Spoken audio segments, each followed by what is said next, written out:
વળી પાછા મફતના પેંડા ખાવા ધોફણિયા પહોંચી ગયા ને દામનગરમાં ખાધા બે ધક્કા. તો દેવીઓ અને સજ્જનો 10K ફોલોઅર કરવાનો 27મી દિવસમાં તમારું વેલકમ છે. હવે રૂપાળો બબલો સરસ મજાનો તૈયાર થઈને પોતાના બે કાકાને લઈને થઈ ગયો તો સાલ તો છોકરો જોવા. હવે હરખું સમજવા માટે આખો વિડીયો જોઈ નાખજો.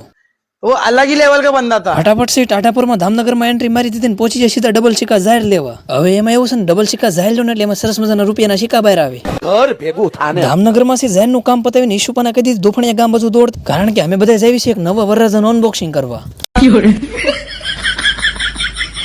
ફાઇનલી છે ધોફણિયામાં એન્ટ્રી મારી દીધી ને ધામો નાખી દીધો વેવાઈના ઘરે. હવે સા અને સવાણું જો એટલું બધું સારું છે તો દુલ્હે કે તો ક્યાં વાત કરું મેં. લાગશે વાર પણ આવશે મજા યાર. થોડું ઘણું સી મીઠું મોઢું કરીને ફાઇનલી છે હકપણની વાત થઈ ગઈ છે નક્કી.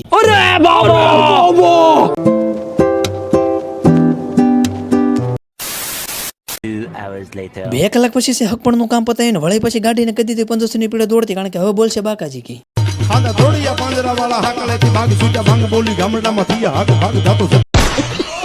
રેશન કાર્ડના કાગળ લઈને અમે પહોંચી ગયા હતા દામનગર સેવા સેતુ કાર્યક્રમ નગરપાલિકામાં. અને હા, આ કાર્યક્રમ હેઠળ કોઈ પણ સરકારી કામ છે તમારા વિસ્તારમાં થઈ જશે. હાલો તે કોણ કોણ સેવા સેતુ કાર્યક્રમમાં જે હશે ફટાફટ કોમેન્ટ કરી દો. સરકારી કામ પતાવીને અમે પહોંચી ગયા હતા પટેલ રસ સેન્ટરમાં, જ્યાં તમને મળી જાય તાજો શેરડીનો રસ, ગોળા અને આઈસ્ક્રીમ. હાલો તે અમે તો રસ પી લીધો છે, પણ તમે ક્યારે પધારશો ફટાફટ કોમેન્ટ કરી દો. ને હા, મળશું પાછા બીજા મિની વ્લોગમાં, ત્યાં સુધી ફોલો કરવાનું ભૂલતા નહીં.